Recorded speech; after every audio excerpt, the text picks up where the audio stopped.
نحمده ونصلي ونسلم على رسوله الكريم اما بعد بسم الله الرحمن الرحيم عن ابن عباس رضي الله عنه قال فرض رسول الله صلى الله عليه وسلم زكاة الفطر طهر للصائم من اللغو والرفث او كما قال علیہ الصلاۃ والسلام۔ دوستو بھائیو، نبی کریم صلی اللہ علیہ وسلم کا فرمان ہے کہ جو صدقۃ الفطر ہے یہ ہر مسلمان عاقل بالغ مرد و عورت پر اور نابالغ پر فرض و واجب ہے، اور اس میں بعض ائمہ مجتہدین تو فرض قرار دیتے ہیں لیکن بعض ائمہ اس کے اندر واجب قرار دیتے ہیں۔ تو بہرحال جو بھی ہو، سب کا یہ مشن ہے کہ ضروری ہے۔ تو اب جو عاقل بالغ اولاد ہوگی یا بیوی ہے وہ تو خود ادا کرے گی، ہاں البتہ جو نابالغ اولاد ہے ان کا صدقہ فطر والدین کے ذمے ہے، بالخصوص والد کے ذمے ہے۔ تو بہرحال یہاں پہلی بات جو سمجھنے والی ہے وہ یہ ہے کہ صدقۃ الفطر کس بندے پر واجب ہے۔ تو آپ نے مختصراً تو سمجھ لیا کہ صدقہ فطر ہر عاقل بالغ مرد عورت پر واجب فرض ہے۔ اب کس مقدار میں اس کے پاس مال ہو تو پھر فرض ہوگا، تو یاد رکھیے 52.5 تولہ چاندی کی قیمت جس مسلمان عاقل بالغ مرد عورت کے پاس ہے تو اس پر صدقہ فطر واجب ہے۔ جو بندہ زکوٰۃ جس پر واجب ہوتی ہے اسی پر صدقہ فطر بھی واجب ہوتا ہے، لیکن اس صدقہ فطر کے اندر چھوٹی سی مزید اس کی زیادتی کی گئی ہے، زکوٰۃ کے 4 مالوں سے ہٹ کر 5واں مال اس میں ملایا گیا ہے۔ وہ یہ ہے کہ ضرورت کے جو سامان ہے وہ بھی اس کے نصاب میں 52.5 تولہ چاندی کی قیمت پورے کرنے میں ملایا جائے گا۔ سمجھ آ گئی؟ تو اب 4 مال تو زکوٰۃ والے تھے اور ایک اضافی چیز یہ مل گیا، تو جو ساری چیزیں مثلا کسی کے موبائل 2 ہیں تو وہ دوسرا غیر ضرورت میں ہوگا، گھر کے اندر ٹی وی ہے، وی سی آر ہے، ایل سی ڈی ہے اور کوئی ایسی چیز ہے جو غیر ضروری ہے، تو وہ ان میں ملا کر ہر ایسے بندے پر صدقہ فطر واجب ہوگا۔ پہلی بات سمجھ آ گئی ہوگی انشاءاللہ۔ اب دوسری بات کی طرف جاتے ہیں کہ یہ صدقہ فطر کس وقت واجب ہوتا ہے۔ تو یاد رکھیے اس کا، جیسا میں نے حدیث تلاوت کی ہے، حدیث کے اندر اللہ کے رسول صلی اللہ علیہ وسلم نے فرمایا کہ یہ روزے دار آدمی کے اوپر اس کی زکوٰۃ ہے، کیونکہ وہ اس کے روزے کے اندر جو لغو رفث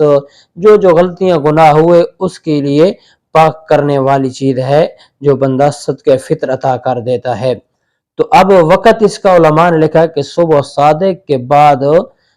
عید کی نماز سے پہلے، اس درمیان اس وقت جو چھوٹا سا وقت ہے، مختصر وقت، اس وقت کے درمیان جو بندہ صاحب نصاب ہے 52.5 تولہ چاندی کی قیمت کا مالک ہے، ایسے بندے پر صدقہ فطر واجب ہو جاتا ہے۔ جیسے میں نے عرض کیا نابالغ اولاد اس کا والد دے گا اس کا صدقہ فطر۔ تو آپ کو وقت بھی معلوم ہو گیا کہ اس وقت کے درمیان، ہاں یہاں یہ بات بھی سمجھ لینی چاہیے کہ کوئی بندہ اول روزے کے اندر روزے سے پہلے 28 روزے کو 20 روزے کو ادا کرنا چاہتا ہے تو کر سکتا ہے۔ یہ دوسری بات سمجھ آ گئی۔ اب تیسری بات اس میں یہ ہے کہ یہ ہوگا کیا، یعنی کس طریقے سے دینا ہے، کیا چیز دینی ہے۔ اس میں کھجور بھی ہے، انگور بھی ہے اور اسی طریقے سے جو بھی ہیں اور گندم بھی ہے۔ تو امام ابو حنیفہ رحمۃ اللہ علیہ کے نزدیک فرماتے ہیں کہ ان چیزوں میں سے کسی چیز کی بندہ قیمت ادا کرنا چاہتا ہے تو قیمت بھی دے سکتے ہیں، کیونکہ دوسرے ائمہ فرماتے ہیں چاول ہیں تو چاول دینے، انگور ہیں تو انگور دینا، جس میں جو علاقے میں زیادہ عام طور پہ پائی جاتی ہے اسی علاقے کے اعتبار سے یہ چیز دینی ہے۔ تو جیسے ہمارے ملک پاکستان میں دی جاتی ہے گندم، تو اس کے اندر ہے نصف سا، یعنی ٹوپا جو بولتے ہیں ہمارے پرانے وقتوں میں ہوتا تھا، وہ جو ٹوپا ہے وہ آدھا ٹوپا، تو اس کے اندر علماء نے لکھا ہے نصاب یعنی وہ 2.25 کلو ہے، لیکن احتیاط اکثر علماء اکرام یہی بتاتے ہیں کہ یہ پورا سا ہونا چاہیے، 2 کلو ادا کرنا چاہیے۔ اب آگے چلیے دوستو بھائیوں کہ یہ اس کی قیمت کتنی بنتی ہے، تو آج سن 2024 کے مطابق علماء نے کتابوں میں لکھا ہے یا جدید نئے فتاوی کے مطابق اس کی قیمت 300 روپے فی آدمی پاکستان کے حساب سے۔ آگے جو 5ویں بات ہم کرنے لگے ہیں وہ یہ ہے کہ جو ہمارے دوست یا ہم خود بیرون ملک میں رہنے والے ہیں وہ صدقہ فطر کیسے ادا کریں، ان کا کیا حساب کتاب ہوگا، تو یہ 5ویں نمبر کا پوائنٹ ہے، ذہن اپنا وسیع رکھیں اور سمجھے بات۔ اب یہاں علماء نے لکھا کہ ہر مسلمان جو جس جگہ ہوگا جس وقت کے اندر، یعنی عید اور روزے آ گئے اور وہاں کسی دوسرے ملک میں موجود ہے، تو اب اس پر اسی جگہ پر واجب ہوگا اور اسی حساب سے ہوگا، اسی حساب سے اسی جگہ پر واجب ہوگا۔ تو البتہ مزید جیسے جدید دور آ گیا ہے، حالات کی سہولتیں آ گئیں، تو اب کوئی بندہ اپنا صدقہ فطر اپنے ملک کی طرف بھیجنا چاہتا ہے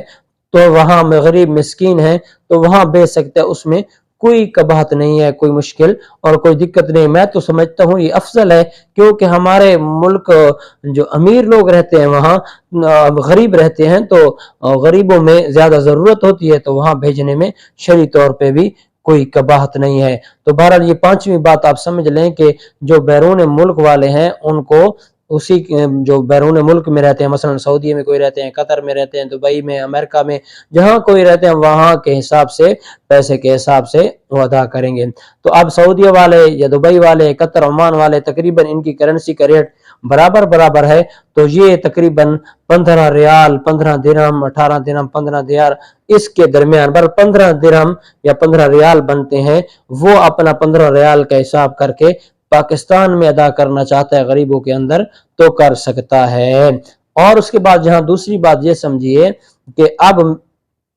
کسی کے بعد پیسے نہیں ہیں یا کوئی کہتا ہے کنجوسی کرتا ہے، تو پھر اس کے اندر یہ ہے کہ بیوی یا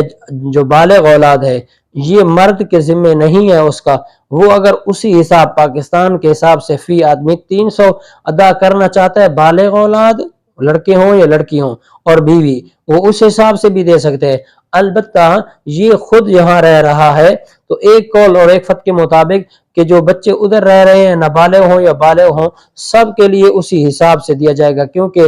مسئلہ بھی ابتدا میں یہی ہے کہ جو جہاں ہوگا وہاں کے حساب سے حساب کیا جائے گا۔ تو اب بچے نابالغ ادھر رہتے ہیں تو ان کا اس حساب سے دے دے تو کوئی مسئلہ نہیں ہے، لیکن یہاں مفتبی قول اور افضل یہ ہے کہ 150 یا 5-10 ریال کا مسئلہ ہوگا ساتھ میں، اتنا ہی فرق آئے گا۔ تو اس لیے اس میں یہ ہے کہ جس والد کی نابالغ اولاد ہے، جس نے خود والد نے جو باہر ملک میں رہتا ہے اس نے ادا کرنا ہے، تو چاہیے وہ ادا کر دے اس طریقے سے اپنی نابالغ اولاد سے،